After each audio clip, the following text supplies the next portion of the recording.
Boy, am I playing with fire right now. It was at this moment that he knew. He fucked up. Oh, that's me dead.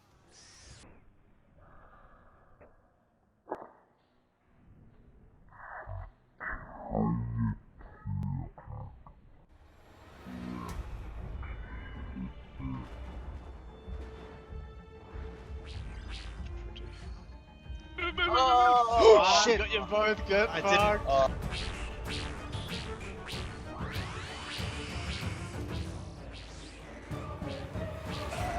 Get over!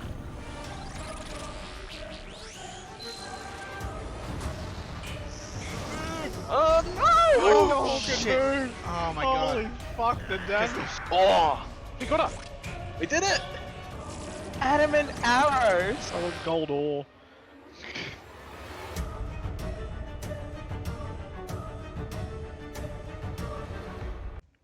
Hey guys, GamerCane here, coming at you today with a video about the Nightmare of Ashihama which just dropped today.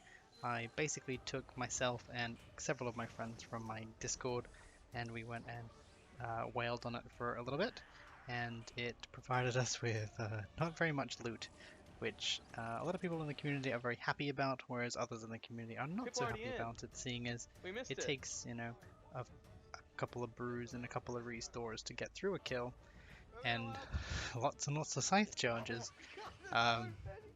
You end up really far into the hole in terms of profit when you're going after this boss. So you really need to invest many hours into this thing just to get any return at all. In fact, this is a money sink.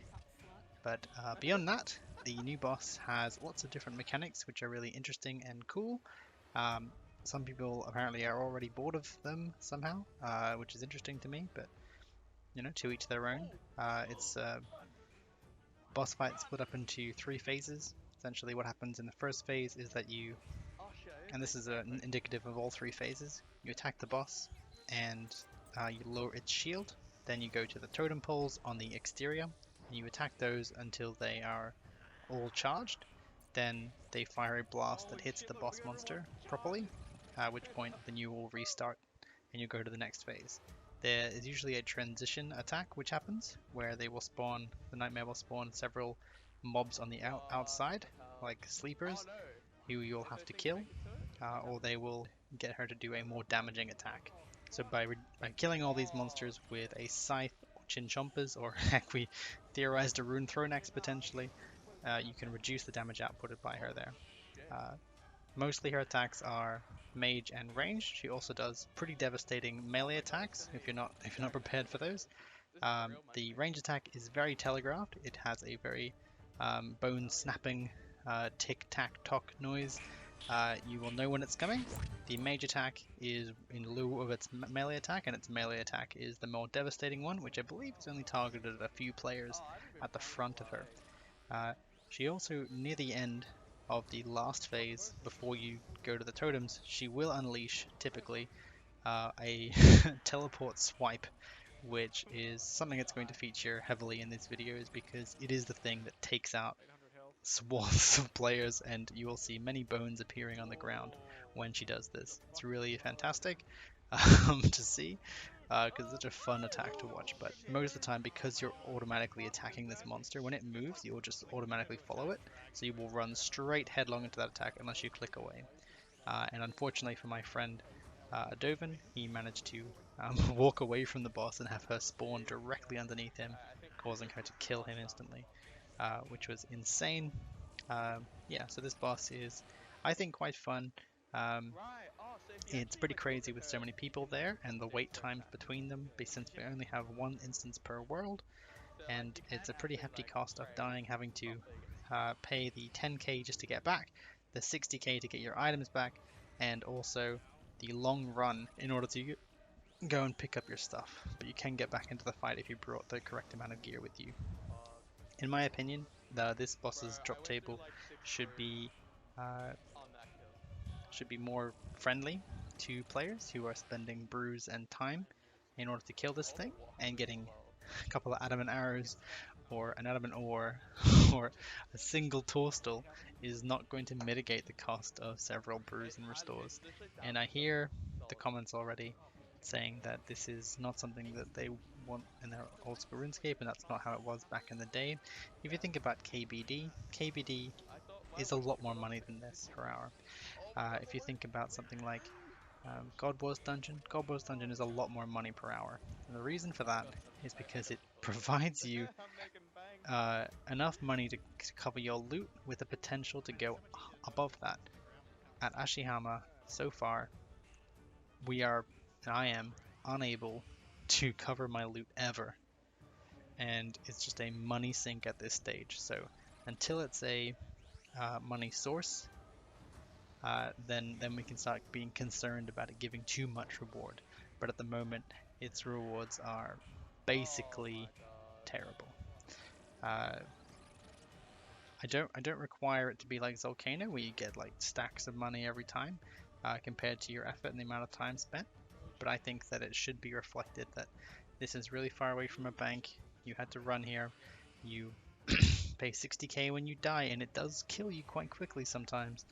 And yeah, it costs resources to fight and to do this boss. So I think that the standard non-unique drops should be just a little bit more generous in terms of being able to cover you. So yeah, that's my 2 cents on the matter. Other than that, yeah, no, I had a lot of fun doing this on release day and that sort of thing. And yeah, I look forward to trying this boss out a bit and maybe going after that pet or maybe a drop somewhere along the line. I have to pay this guy 10k because I got destroyed. We're currently heading back into the Nightmare of Ashihama.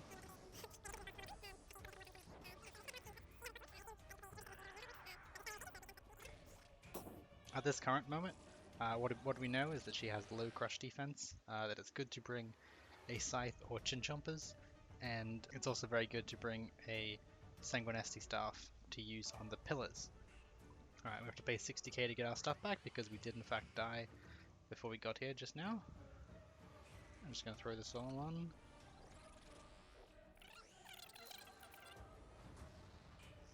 So this is around about the second phase I think that we're looking at right now.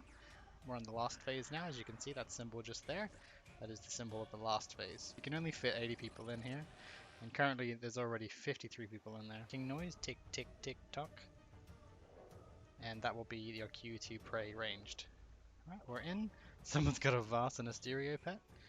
Nightmare will awaken in 30 seconds, so we're going to deal with that. So we're going to go ahead and get our super combat potion ready.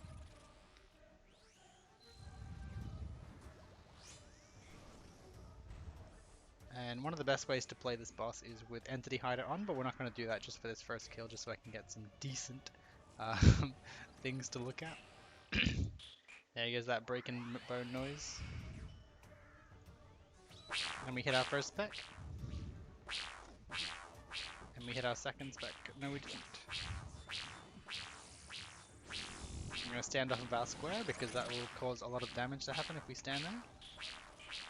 There's the range attack. I took damage because I didn't pray ranged.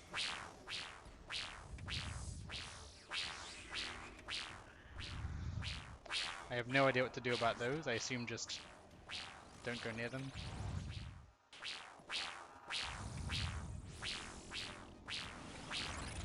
Holy shit. I was trying to adjust the volume of the game just there, and that kind of betrayed me.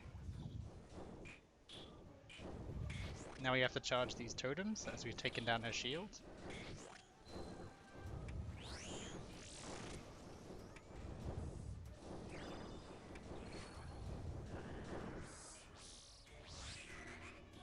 Nope. So you have to stay in this area when she does this. You have to stay where the flowers, the blossoms are, and not where the berries are. Okay. She spawns these things, which are really handy. Like if you have a scythe, you can take them out.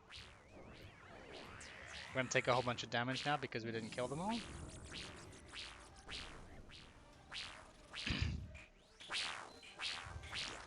There's the ranged attack. There it is again. There's the melee attack. I got a parasite, so I gotta eat up before I die.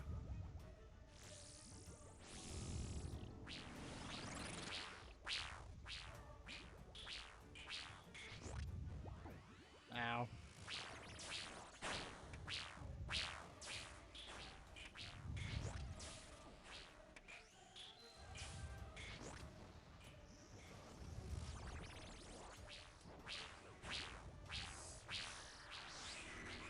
Okay, right now she's just switched my prayer into ranged, and if I pray ranged, it's melee. If I pray melee, it's magic. So she's messed up my prayers all over the place.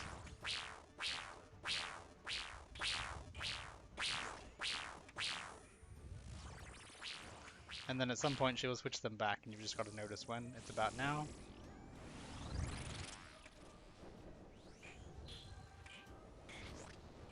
Bugger. Sometimes you're busy doing other things. You don't want to have to pray the correct prayer.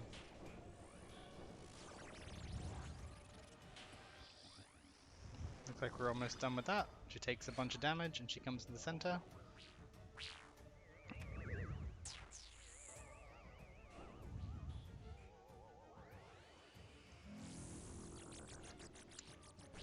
So I got more parasite damage there.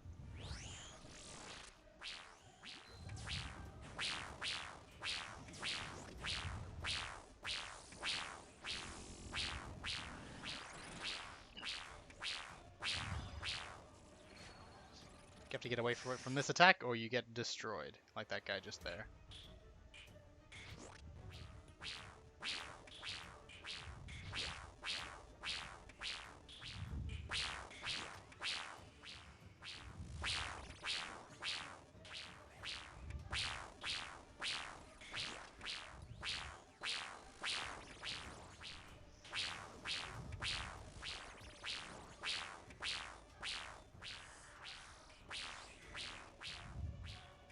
These little mushrooms on the ground will make you turn off your run and you'll walk slowly.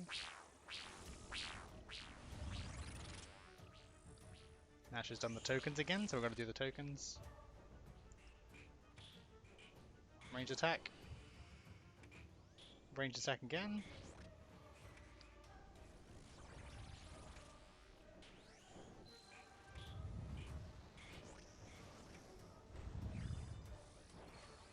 There she goes. So nobody got destroyed that time. Oof, I got destroyed that time. My god. I got a Zamorak brew. So yeah, you don't get very good loot from this boss is the main point of concern. You really just don't get much of anything.